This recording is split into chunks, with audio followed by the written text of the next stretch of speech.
Опасната бактерија Pseudomonas aeruginosa, која е отпорна на антибиотици и предизвикува инфекција на кожата, очите и ушите, а особено е опасна за лица со нарушен имунитет, е потврдена во гостиварскиот водовод.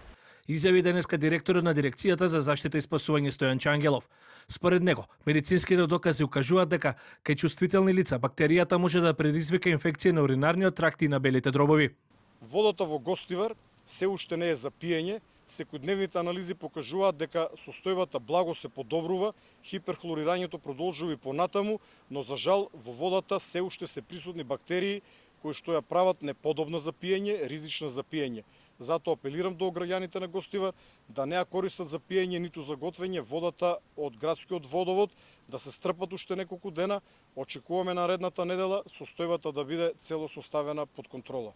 Стручните лица оценуваат дека епидемијата стивнува, но нагласуваат дека состојбата со пациентите и понатаму будно се следи, додека терапијата се определува симптоматски. Ние моментално се наоѓаме на опашката на епидемијата, односно по експлозивната појава на нова бројка на случаи со акутни гастроентероколити, по превземените мерки и по медицинските интервенции дојде до намалување на бројот на нови случаи.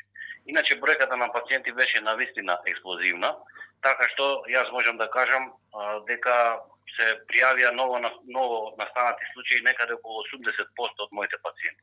Јас околу 20 години работам како матичен доктор, ваква експлозивност на нови случаи досега немаме видено, а знаеме веќе и што е причината, односно тоа е загаденоста на водата. Министерството за здравство информира дека епидемиолошката состојба во Гостивар останува стабилна и континуирано се следи од надлежните здравствени институции. Оттаму соопштуваат дека на 2 август биле регистрирани вкупно 84 први прегледи, што е за 27 повеќе во споредба со претходниот ден, кога биле евидентирани 57 прегледи.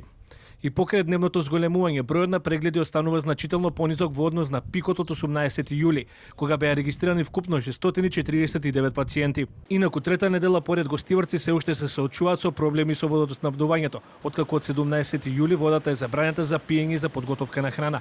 Техничка вода од градскиот водовод има од минатиот понеделник, но за повторна употреба на водата за пиење и готвење граѓаните засега добиваат само најави и апели за трпение.